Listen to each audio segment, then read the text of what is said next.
हूँ राघव, आपका ये शरीर है ना प्रभु, चिदानंदमय देह तुम्हारा, चिदानंद स्वरूप है, विकार से रहित है, विगत विकार। ये जो दाढ़ी मूछ है क्या है जानते हैं? ये विकार है।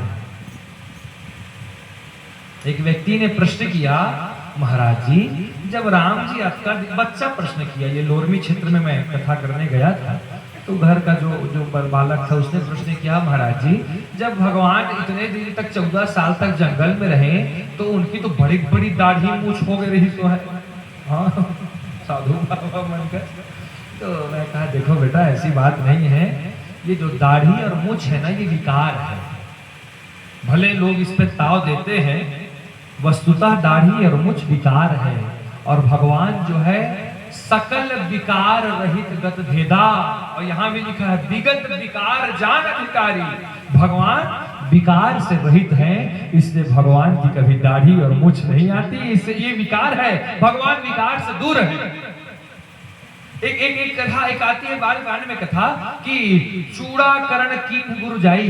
चूड़ाकरण समझते हैं, मुंडन संस्कार, झालर उतरवाथन ना लेकर मन के।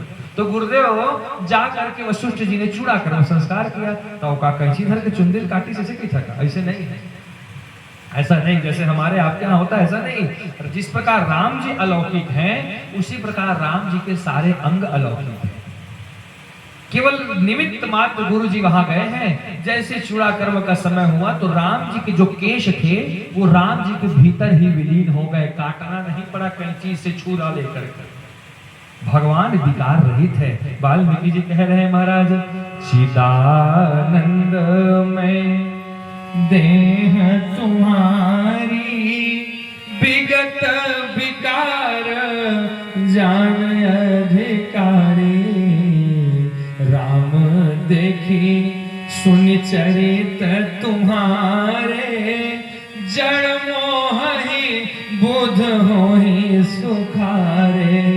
तुम जो कहो करहु सब साचा, जस काछिया तस चाहिए नाचा। सुनि मुनि बचन प्रेम रस साने, सकुचि राम मन महु सुखाने। जय श्री राम जी ने इस प्रकार के अद्भुत वचनों को सुना वाल्मीकि जी महाराज के, तो राम जी मुस्कुरा दिए। सज्जनों जैन जैन मेरे भगवान मुस्कुराए हैं। आगे गड़बड़ है, गड़बड़ माने वहां कुछ ना कुछ बात घटित हुई है, घटना हुई है। सुनी मुनि बचन प्रेम रस साने, सकुचि राम मन महु मुस्काने। जैसे राम जी ने मन ही मन मुस्कुराया, ये मुस्कुराना क्या है? वाल्मीकि जी को इशारा किया, महाराज की क्वाइट रही है, साइलेंट प्लीज, सीक्रेट है, शेयर मत करो, रहस्य है, खोल झन रहस्य ला, चुप कर रहे ये मतलब झन बता, सब झन लगाओ बाहर झन कर। जहां इतना कहा वही पर शांत हो गए। अब आगे कहा, महाराज हमारे रहने के लिए सुंदर उपाय बताइए। तो क्या उपाय बता रहे हैं? मैं आइए कुछ स्थान 10 मिनट और आपसे कुछ स्थान कह देता हूँ। पहला स्थान बता देता हूँ क्या कहा, आगे की कथा फिर हम लोग कल श्रवण करें। अभी मुझे तुरंत कवर्धा निकलना है। हाँ, यहीं से मैं घर पांडातराई बाद में जाऊंगा, पहले कवर्धा जाऊंगा, एक आवश्यक कार्य है। पिताजी हमारे उधर से आ रहे हैं, तो इधर से हम जाएंगे, उनको लेते हुए फिर हम पांडातराई निकलेंगे। तो कल जब हम आएंगे तो फिर जो कल प्रसंग अगर इसी को कहेंगे इसका आगे तो आगे, या तो जो खुला रहेगा जैसा कि हमने बताया बाबा जी का आदेश जो सामने खुला है सो सुना देंगे। तो यहाँ राम जी ने अपने रहने के लिए सुंदर स्थान पूछा, तो क्या स्थान बता रहे सुनिए। हाँ पूरा करना है। अरे राम राम, हाँ घाटा सौदा नहीं करा मैंने तुम्हें, है ना? हाँ पूरा बोलना है। हाँ जो दक्षिणा दे तो पूरा छुटवा ली कहा, ठीक बात है। काबर घाटा सौदा करिए पथरी वाले मन, महाराजे ठगाए हम काबर ठगाई। तो कहने का तात्पर्य पूरा में समय लग जाएगा और इसको जम के कहने में आनंद आएगा।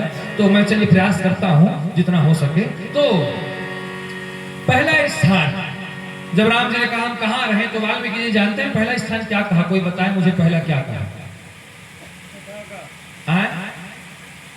मैं बता देता भाई, इधर निर्जन बतावा, मैं तो ओखरे पर अच्छा बोले बर। हाँ तो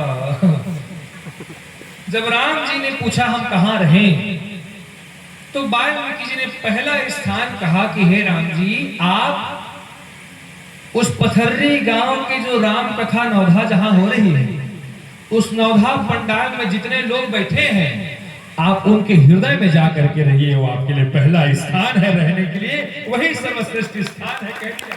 कैसे कह दिया? विश्वास नहीं है, इतना सुना देता हूँ भाई, बिल्कुल सुनाता हूँ। कहा क्या? आप वहां जा करके रहिए। राम जी कहाँ जा करके? जिनके श्रवण समुद्र समाना, समुद्र समाना, कथा तुम्हारा सुभग सरिनाना, कथा तुम्हारा सुभग सरिनाना, घर ही निरंतर, घर ही निरंतर, हो ही न पूरे, हो ही न पूरे, तिनके ही तुम कहो गृह रे, तिनके ही तुम कहो गृह रे। राम क्या कहा? जिनके श्रवण समुद्र समान है राम जी, आप उनके हृदय में जाकर उनके स्थान वहां जाकर के रहिए। जिनके कान जो है सागर के जैसे, सागर महाराज का नहीं, सागर